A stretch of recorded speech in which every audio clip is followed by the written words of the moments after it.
শালুকের গামলা নিয়ে বসে রয়েছি খেতে। কত বড় একটা শালুক। গামলি আর ছিল না আমাদের।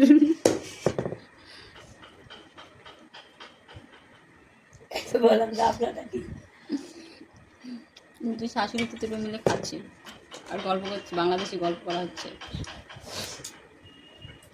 নির্দেশের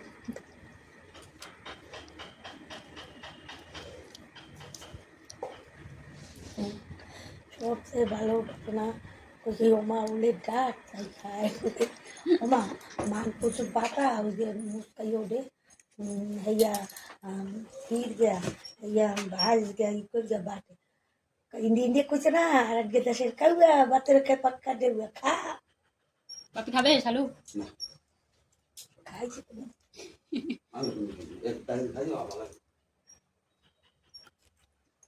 আমার ছেলেটা ঘুমাচ্ছে, উঠলে সেও খেত।